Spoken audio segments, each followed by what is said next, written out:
இயேசு உங்களை நேசிக்கிறார். இந்த நாள் வேதாகம தியானத்திற்கு உங்களை அன்புடன் அழைக்கிறேன். சந்தோஷப்பட்டு களி கூறுங்கள், பரலோகத்தில் உங்கள் பலன் மிகுதியாயிருக்கும். உங்களுக்கு முன்னிருந்த தீர்க்கதரிசிகளையும் அப்படியே துன்பப்படுத்தினார்களே. மத்தேயு 5ஆம் அதிகாரம் 12ஆம் வசனம். உனது வாளில் எனது இரத்தம் காணப்படலாம், ஆனால் கிறிஸ்துவுக்காக அர்ப்பணம் செய்யப்பட்ட எனது சரீரத்தை உன்னால் ஒன்றும் செய்ய முடியாது. இவ்வார்த்தைகள் உபத்திரவத்தின் வழியாக சென்ற ஆக்னஸின் அச்சமற்ற வார்த்தைகளாகும். கிபி 291ஆம் ஆண்டு உயர்குலத்தில் பிறந்தவர் ஆக்னஸ் அவர்கள். இவரது பெற்றோரும் கிறிஸ்தவர்களாக வாழ்ந்தார்கள். ஆக்னஸ் சிறு பிள்ளையாக இருக்கும் போதே தேவனுக்கு ஊழியம் செய்வதை கற்றுக்கொண்டு அதனை ஸ்லாக்கியமாக கருதினார்கள். லத்தீன் மொழியில் ஆக்னஸ் என்பதற்கு செம்மறியாட்டுக்குட்டி என பொருள்படும். ஆனால் இந்த வார்த்தைக்கு கிரேக்க மொழியில் தூய்மை, சுத்தம், புனிதம் என்று பொருள்படும். ரோம பேரரசன் டயக்ளேசியன் நாட்களில் ஆக்னஸ் அவர்களும் வாழ்ந்து வந்தார்கள். ஆக்னஸ் இயற்கையாகவே அழகு நிறைந்த பெண்மணியாக காணப்பட்டபடியால் அநேக உயர்குல ஆண்கள் இவரை திருமணம் செய்ய முன்வந்தனர். ஆனால் ஆக்னஸோ தனது வாழ்க்கையை எவ்வித கரையும் இன்றி ஆண்டவருக்காக வாழ தீர்மானித்திருந்தார். மரணத்தை வெறுப்பதை காட்டிலும் பாவத்தை ஆக்னஸ் அதிகமாக வெறுத்தார்.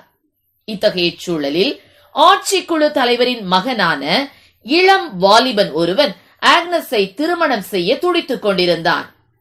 ஆனால் ஆக்னஸோ தனது வாழ்க்கையை ஆண்டவருக்கு தத்தம் செய்துவிட்டபடியால் திருமணத்திற்கு மறுப்பு தெரிவித்து விட்டார்கள். இதன் விளைவாக அன்றைய ஆட்சியாளர்களின் கோபத்திற்கும் ஆளானார்கள். ஆக்னஸை திருமணம் செய்ய முடியாமல் ஏமாந்த ஒருவன் கோபத்தில் இவர் கிறிஸ்தவர் என்பதை ரோம அதிகாரி செம்ப்ரோனியஸ் என்பவனிடம் போய் கூறினான். தொடக்கத்தில் அதிகாரி ஆக்னஸின் மனதை மாற்ற முயற்சி செய்தான். ரோம தெய்வங்களுக்கு சாம்பிராணி போட்டால் இவரை விட்டுவிடுவதாக கூறினான். அது பலன் அளிக்காததால் கிறிஸ்தவர்களை கொடுமைப்படுத்தும் ஆயுதங்களை இவர் முன் கொண்டு வந்து மிரட்டினார்கள்.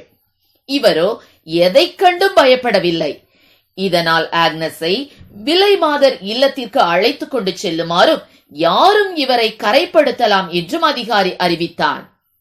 காமுகர்கள் பலரும் அவ்விடத்திற்கு சென்று இவரை நெருங்க முடியாமல் திரும்பினர். ஒருவன் இவரை தொட நெருங்கின போது, உன் வாளில் என் இரத்த கரை படிந்தாலும் இயேசு கிறிஸ்துவுக்கு அர்ப்பணமான என் உடலை உன்னால் கரைப்படுத்த முடியாது என்று ஆக்னஸ் தைரியமாக கூறினார். உடனே மின்னல் போன்ற ஒளி அவன் கண்களை பார்வை இழக்கச் செய்தது. ஆக்னஸ் அவர்கள் அவன் மேல் இரக்கம் காட்டி அவனுக்காக ஜெபம் செய்தார். அப்பொழுது அவன் பார்வை பெற்று மனம் திரும்பினான்.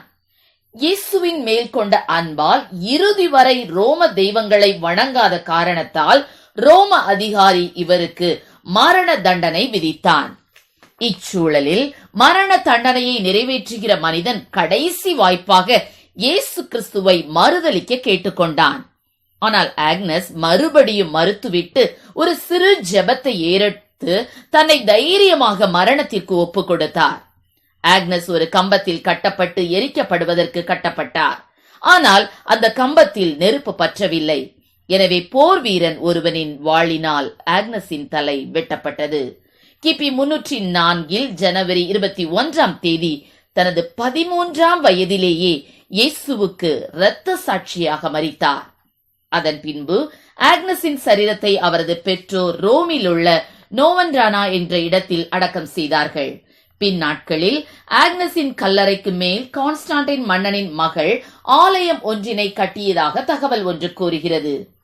ஆம், எனக்கு அருமையானவர்களே, எல்லையற்ற உமது அன்பு என் உள்ளத்தில் குடிக்கொள்வதை விட எனக்கென்று இவ்வுலகில் எதையுமே விரும்பவில்லை என வைராக்கியமாய் வாழ்ந்த ஆக்னஸின் தேவன் மேலுள்ள வைராக்கியம் நம்மிலும் காணப்படட்டும்.